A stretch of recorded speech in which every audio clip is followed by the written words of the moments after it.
नमस्कार, hello everyone. आज के इस वीडियो में हम जानेंगे लंग्स कैंसर के बारे में, यानी कि फेफड़ों में कैंसर कैसे होता है, कारण क्या होते हैं, कैसे हम पहचानेंगे, ऐसे कौन से सिम्टम्स होते हैं, यानी ऐसे कौन से लक्षण होते हैं जिनकी सहायता से हम पहचान सकते हैं कि हमें लंग्स कैंसर है या किसी व्यक्ति को लंग्स कैंसर है या उसे लंग्स कैंसर के सिम्टम्स हो सकते हैं, यानी कि लंग्स कैंसर की तरफ वो मरीज जा रहा है। तो सबसे पहले समझ लेते हैं लंग्स कैंसर होने के कारण क्या होते हैं। 90% यानी कि 90% ऐसे लोग होते हैं जिनको कैंसर हो चुका होता है और उनकी बीमारी बढ़ जाती है, तब उन्हें पता लगता है कि उनको कैंसर है।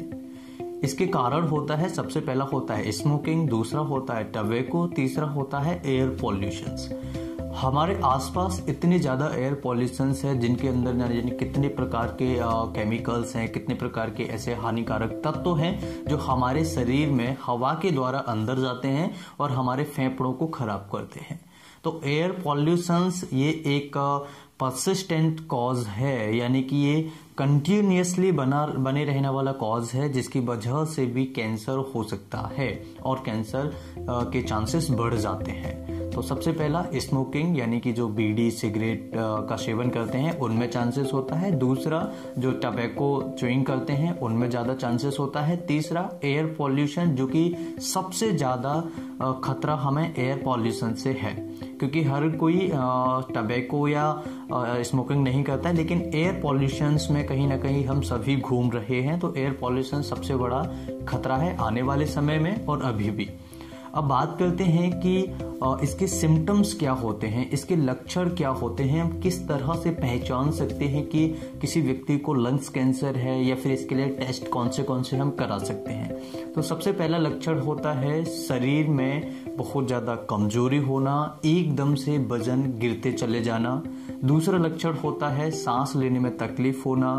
तीसरा लक्षण होता है चेस्ट में यानी छाती में दर्द रहना या फेफड़ों में पानी भर जाना, छाती में पानी भर जाना, जिसे हम आसान शब्दों में कहते हैं। इसके अलावा किसी मरीज को सांस लेने में तकलीफ होना और सांस लेने में तकलीफ के साथ मरीज को खांसी होना, ये खांसी लंबे समय से 3-4 महीने से हो उस मरीज को है, और खांसी के साथ में खून आना। अगर किसी व्यक्ति को खून आता है खांसी के साथ में, तो ऐसे सिचुएशन में हमें एक बार डॉक्टर से सलाह लेनी चाहिए और हमें टेस्ट कराने चाहिए। तो सबसे पहला सिम्टम्स अगर हम सबसे नंबरिंग की बात करें तो खांसी होना, खांसी के साथ में खून आना, सिर में दर्द होना लगातार और इसके साथ में लगातार कमर में दर्द होना, छाती में दर्द होना, छाती में पानी भरना, फेफड़ों में पानी भरना।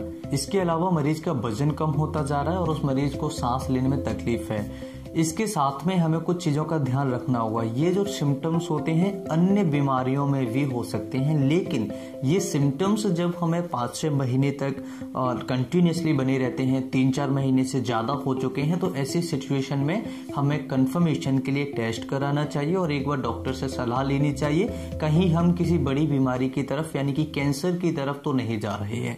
अब बात कर लेते हैं टेस्ट के बारे में, कौन कौन से टेस्ट हम इसमें करा सकते हैं। सबसे पहला टेस्ट होता है लंग्स कैंसर के लिए एक्सरे। चेस्ट एक्सरे में हम पता लगा सकते हैं कि किस तरह से जो कैंसर है वो कितना साइज है, उस बीमारी का कौन से स्टेज में चल रहा है, इस तरीके से इसके आइडिया से हम पता लगा सकते हैं। दूसरा होता है सिटी स्कैन, तीसरा होता है पीईटी स्कैन और चौथा होता है हमारा अल्ट्रासोनोग्राफी, अल्ट्रासाउंड ESG होता है बायोप्सी के लिए। तो बायोप्सी हम 3-4 तरीके से करते हैं, स्पेशली 3 तरीके से कर सकते हैं। मीडिया स्टेनोस्कोपी होता है, दूसरा होता है आपका ब्रोंकोस्कोपी और तीसरा होता है आपका सिटी या USG, जिसकी सहायता से निडल की सहायता से हम बायोप्सी कलेक्ट करते हैं। ब्रोंकोस्कोपी में हम दूरबीन की सहायता से बायोप्सी कलेक्ट करते हैं। और इसके अलावा तीसरा जो होता है मीडिया स्टेनोस्कोपी, तो इसके अंदर जो गले के अंदर एक छोटा सा छेद करके वहां से हम इसे कलेक्ट करते हैं बायोप्सी के लिए। तो यहाँ पर मांस का टुकड़ा हमें बायोप्सी में केवल कलेक्ट करना होता है। उस मांस के इस छोटे से टुकड़े को उसके लैब के लिए भेजते हैं, लैब में टेस्ट के लिए भेजते हैं, जिससे हम पता लगा सकते हैं आसानी से कि उस मरीज को कैंसर है या नहीं है, कैंसर की सेल डेवलप हुई है या नहीं। यहाँ पर प्रकार की बात करें तो दो प्रकार के मोस्टली देखने को ज़्यादातर मिलते हैं, जैसे non small cell carcinoma, lung carcinoma, दूसरा होता है स्मॉल सेल कार्सिनोमा। तो ये दो तरह के कॉमनतः हमें देखने को मिले हैं। इलाज की अगर बात करें तो अर्ली स्टेज में अगर हमें पता लगता है तो उसका सर्जरी के द्वारा इलाज किया जा सकता है, और अगर हमें लेट स्टेज में पता लगता है यानी कि कैंसर बहुत ज़्यादा पहुंच चुका है, बहुत ज़्यादा बढ़ चुका है, फोर्थ स्टेज में यानी कि चौथी स्टेज में है, तो ऐसी कंडीशन में उस मरीज को रेडियोथेरेपी है, टारगेट थेरेपी है और कीमोथेरेपी है। इसके अलावा इम्यूनोथेरेपी जो नई टेक्निक्स के द्वारा ट्रीटमेंट चल रही हैं वो भी दिए जा सकते हैं। कुछ ऐसी कंडीशंस में जैसे कि कई बार क्या होता है, स्पेशल टेस्ट हम कराते हैं, जैसे कि IHC होता है और एक मॉलिक्यूलर टेस्ट होता है। तो इस तरह से हम लंग कैंसर को पहचान सकते हैं। मुझे उम्मीद है कि इस वीडियो से आप सभी के लंग कैंसर से रिलेटेड कंफ्यूजन्स क्लियर हुए होंगे, सिम्टम्स आप समझ गए होंगे, टेस्ट आप समझ गए होंगे, इलाज क्या क्या हो सकता है अर्ली स्टेज में यानी कि जल्दी हमें पता लगता है तो इसकी सर्जरी से पॉसिबल है। उसके अलावा लेट स्टेज में इसके काफ़ी सारी दिक्कतें हमें देखने को मिल सकती हैं।